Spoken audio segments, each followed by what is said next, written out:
1909년 10월 26일 대한제국의 주권을 짓밟았던 조선통감 이토 히로부미를 응징한 안중근 장군의 의거가 있었던 날이지요. 이러한 안중근 장군의 의거는 우리나라뿐 아니라 외국에서도 제국주의적 침략에 대한 저항으로 높이 평가받고 있습니다. 미국 아이비리그에 속한 명문 예일대의 존 터커 교수는 자신의 강연에서 안중근 장군에 대해 강연하기도 했는데요. 터커 교수는 장군이 손가락을 절단한 뒤 찍은 수인을 보여주며 그의 잘린 손가락은 그가 얼마나 나라를 사랑하는지 보여주고 있다고 말했습니다. 그러면서 그와 같은 독립운동가들이 나라를 지키기 위해 자신을 희생했다며 침략에 맞선 안중근 장군을 비롯한 독립운동가들의 의거에 대해 찬사를 아끼지 않았는데요. 이렇게 미국에서도 높이 평가받는 안중근 장군을 기리는 절이 다른 곳도 아닌 일본에 있다고 합니다. 조선을 침략하고 짓밟았던 일본의 장군을 기리는 절이 들어서게 된 이유는 뭘까요? 본격적인 이야기에 들어가기 전 이 영상에서 안중근 의사가 아니라 장군이라고 부르는 것에 대해 물음표를 다실 분들이 많으실 것 같은데요. 이는 잘못 부른 것도 오타도 아닌 제대로 된 호칭이 맞습니다. 안중근 장군 본인부터 하얼빈에서 이토를 사살해 체포된 뒤 자신의 신분을 조선의용군 참모 중장이라고 밝혔기 때문인데요. 실제로 장군은 북간도에서 활동하던 대한의군에서 상수란 직책을 맡고 있었고 국권 침탈 이전에도 군인으로 활동을 했던 분입니다. 재판 과정에서도 자신의 신분을 대한의군 참모중장 독립특파대장 안중근이라고 일관되게 말한 기록이 있는 걸 보면 틀림없는 사실임을 알 수 있는데요. 이에 우리 국방부도 2010년부터 안중근 장군에 대해 장군으로서 예우하고 있습니다. 물론 일반인들이나 매체들에서 주로 쓰이는 의사라는 호칭도 무려 그로써 한 거에 의로운 죽음을 맞은 사람을 가리키는 거니 틀린 건 아니지요. 하지만 장군 본인부터 대한제국의 군인으로서 재판을 받기를 원했다는 점 등을 생각하면 장군이라는 칭호를 쓰는 게 그 유지를 잇는데 적절하다 할 수 있겠습니다. 어쨌든 본론으로 돌아가면 의외일 수 있겠지만 안중근 장군의 뜻에 공감하고 그 사상을 높이 평가하는 사람들은 일본에도 여러 있는데요. 의거 당시 조선만 아니라 수많은 나라들의 국제 변호사들이 장군의 변호를 맡겠다고 나섰는데 그 중에는 일본인 변호사들도 있을 정도였으니 말입니다. 멀리서 소식을 듣던 일본 현지에 있는 지식인들도 이럴 정도인데 그의 곁에 있던 사람들이 어땠을지는 굳이 말하지 않아도 되겠지요. 위순 감옥의 장군이 수감되었을 때 그의 재판을 맡았던 검사와 변호사들은 물론 간수들까지 그의 인성과 성품에 대해 인정하지 않는 이들이 없었고 나아가 존경하기까지 한 사람들도 있었다 합니다. 그 대표적인 사람이 당시 위순 감옥의 옥리로 있었던 치바 토시치인데요. 그는 안중근 장군이 수감된 독방 바로 옆에 있는 방에서 숙식하며 장군의 일거수일투족을 감시하는 임무를 수행했습니다.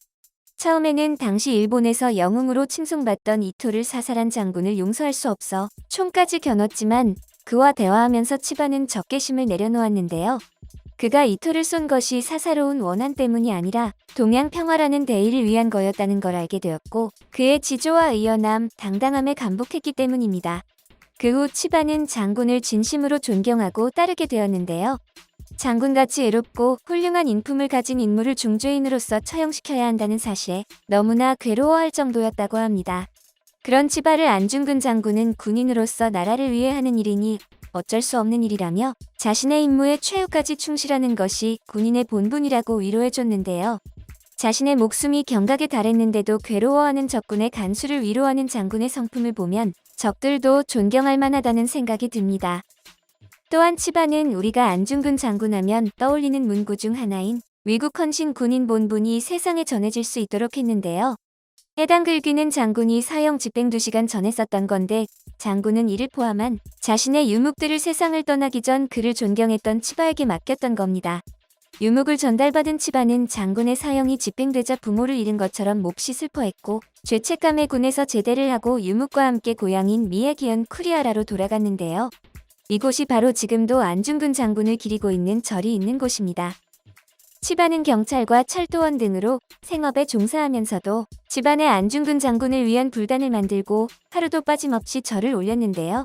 그로부터 장군에 대한 이야기를 들은 사이토 타이켄이라는 스님도 감동을 받고 장군을 존경하게 되었습니다. 사이토는 그 뒤 자신이 주지로 있는 다이인지에서 장군을 기리고 치바가 세상을 떠난 뒤에는 그의 영장과 함께 장군의 영정도 모셨는데요. 훗날 안중근 장군 탄생 100주년을 맞아 치바의 가족들이 보관하던 장군의 유묵 26점이 반환됐을 때 그중 대표격인 위국 헌신 군인 몬분을 새긴 현창비가 이 절에 세워졌습니다. 지금도 다일인지에서는 해마다 안중근 장군을 위한 추도제가 열려 동양 평화를 위해 헌신한 그의 뜻을 일본인들에게 알리고 있지요. 그렇다면 도대체 장군의 어떠한 점이 적국인 일본인들까지 감복하게 만든 걸까요? 그건 장군의 삶과 그가 남긴 기록과 저술을 보면 알 수 있습니다. 장군은 러시아 블라디보스토크에서 의병으로 활동하던 시절 일본군 포로들이 자비를 구하자 그들을 풀어준 적이 있었는데요. 이에 참모들은 왜 동포들을 짓밟은 적들을 풀어주냐고 반발했지만 장군은 이렇게 답했는데요. 그렇게 하자면 4천만 일본 국민을 모두 죽여야 하는데 그렇게 할 수 있는가? 정의의 군대는 정의롭게 싸워야 한다. 아무리 적이고 전쟁 중이라 해도 인간으로서의 도리를 지켜야 한다는 거였습니다. 이것만 봐도 그가 일본에 맞선 것이 단순한 원한이나 분노 때문이 아님을 짐작할 수 있는데요. 그가 의거 후 재판에서 검사에게 제시한 이토 히로부미의 15가지 죄악을 보면 이는 더 명확해집니다. 이 15가지 죄악에는 을미사변, 을산흑약, 정리칠조약, 고종폐의, 각종 이권 침탈 등 일본이 조선에 저지른 만행들은 물론 동양 평화의 영위를 파괴하여 수많은 인종의 멸망을 면치 못하게 한 죄도 포함되어 있는데요.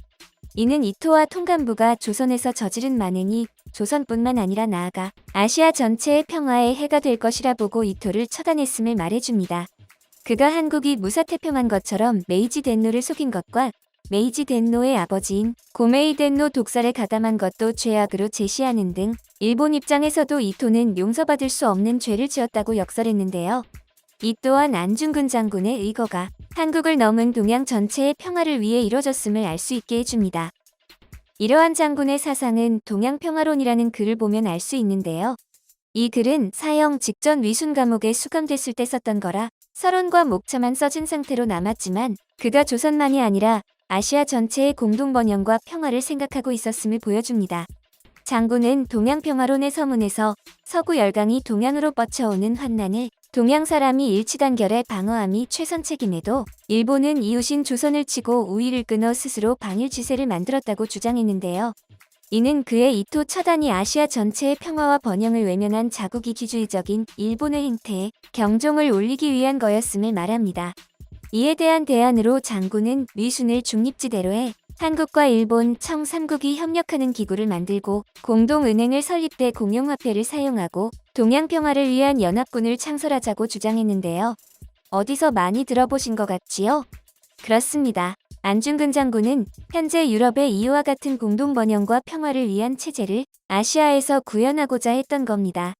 이러한 장군의 해안이 일제의 야욕에 의해 백지가 되어버리고 이후 아시아가 전란에 휩싸인 걸 보면 참으로 안타깝네요.